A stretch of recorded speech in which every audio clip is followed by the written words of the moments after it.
Okay, we're going to get a huge review of everything we've done in the energy unit.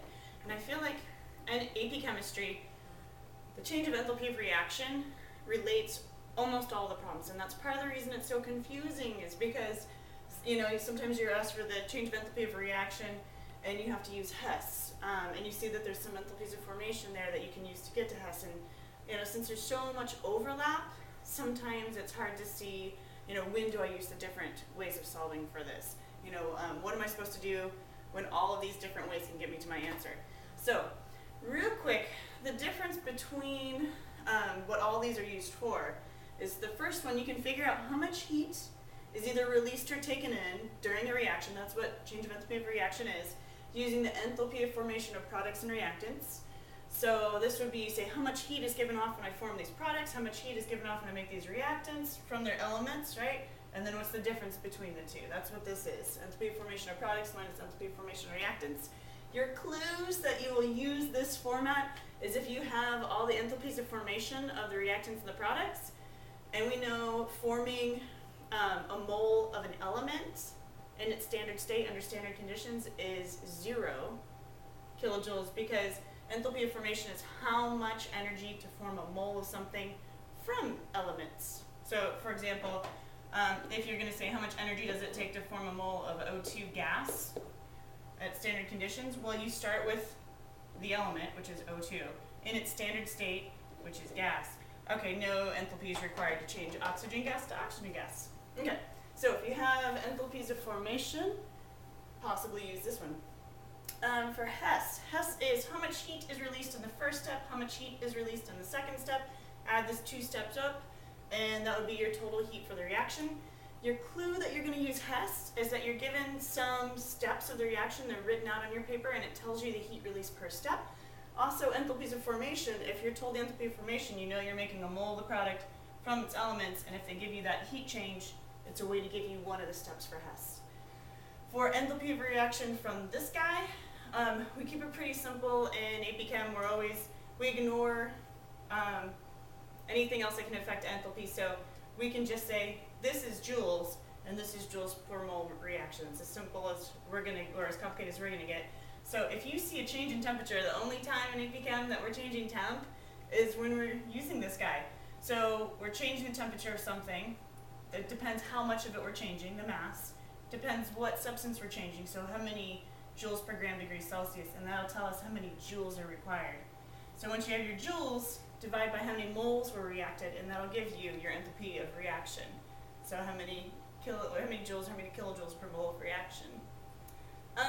This guy, bond enthalpies, you're looking at how much heat goes in to break the bonds, how much heat comes out when you form the bonds, and when you take those 2 steps into account, you've broken up your reactants, you've formed your products, and you can solve for the enthalpy of the reaction this way.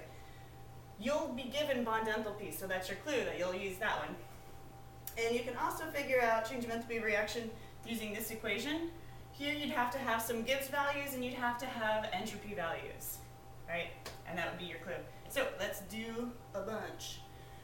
The first way we're going to use is just using products of formation. We're going to use this reaction over and over again. So maybe you could write down on your paper, I'm taking carbon gas plus a half mole of oxygen gas to make a mole of carbon monoxide, CO. I know this isn't an enthalpy of formation. I am forming 1 mole of something from elements, but the oxygen gas is in its standard state. This carbon gas is not in its standard state because carbon doesn't exist as a gas at room temp. So, okay, so I'm going to need enthalpy values. I'm given this. I'm given that the enthalpy of formation of carbon gas is 716.682 kilojoules per mole of reaction. Enthalpy of formation of carbon monoxide is a negative 110.525 kilojoules per mole of reaction. So I know that the enthalpy of reaction is going to be the sum of the enthalpy of the products minus the sum of the enthalpy of the reactants. So here, my enthalpy of reaction is equal to the enthalpy of formation of my product, which was carbon monoxide, minus the enthalpy of formation of my reactants, so 1 mole of carbon, plus half a mole of oxygen, so 1/2 the enthalpy of formation of oxygen, and then I can plug my values in. So enthalpy of reaction equals enthalpy of formation of carbon monoxide, that guy was negative 110.525 kilojoules per mole of reaction minus the enthalpy of formation of carbon gas, so 716.682 kilojoules per mole of reaction, plus 1/2 the enthalpy of formation of oxygen gas, that was my other reactant. Well, to form oxygen gas from its elemental parts at standard state, so from oxygen gas, it takes 0 kilojoules, so 1/2 times 0, right? Okay, so now I have my products minus reactants, and I'll type that in, and I get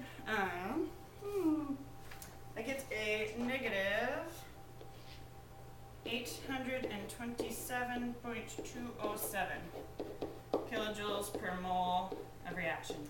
Okay, so that is the change of enthalpy of this reaction that we're going to do all these different ways with, right? And again, I was given the enthalpy formation values. I didn't need the enthalpy formation of oxygen because it's an element in its standard state. Next we have Hess's law. So I'm given the equation, I'm asked what's the change of enthalpy of carbon gas plus 1/2 mole of oxygen to make carbon monoxide. I'm given this step, that carbon solid turning into carbon gas has a change of enthalpy of 716.682 kilojoules per mole of reaction. I'm given the step that carbon solid plus 1/2 oxygen gas makes carbon monoxide. Change of enthalpy of that is going to be, I wrote that really weird right there. These are weird. It shouldn't have the C and the CO right there. So the change of enthalpy of this step was 716. The change of enthalpy of this step was negative 110.525. Okay, so my goal is this. I need to flip and arrange these steps so they match this. So the first thing I'm going to say is carbon gas exists only in this step. I have 1 mole of carbon gas as a reactant in my goal, so I'm going to take this step and I'm going to flip it. So I have carbon gas as a reactant turns into carbon as a solid, and the change of enthalpy was 716.682, so now it's a negative 716.682. Because when I flip the direction of the reaction, instead of heat going in, heat is now coming out, right? Makes sense, we're doing the opposite. So that's step 1. Then in step 2, let's see, carbon solid is in both of these, I'm going to ignore that. Carbon monoxide only exists in this step, and I can see I need carbon monoxide as a product. So here I've got this step, and I've got, this gives me 1 mole of carbon monoxide as a product. My goal has 1 mole of carbon monoxide as a product. I'm going to write that second step in its order. So carbon as a solid plus 1/2 oxygen gas to make carbon monoxide gas. I didn't flip or double do anything with this step, so I'm just going to write this down. Negative 110.525 kilojoules per mole of reaction.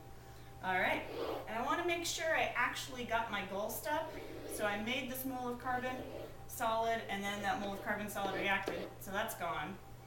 So overall I just took a mole of carbon gas, I added 1/2 mole of oxygen gas, and I made 1 mole of carbon monoxide gas. That was the goal. Achieved! So then I just add up these two, and I get the same thing I got in the last. I get a negative 827.207 kilojoules per mole of reaction. Ooh, so it matches. We can figure out that as I add these two reactants to make this product, it gives off this much heat, exothermic. And it worked on this one using products minus reactants or enthalpies of formation, and it works here looking at step 1 and step 2 of the reaction. Let's try another way. Let's see. But I'm out of time.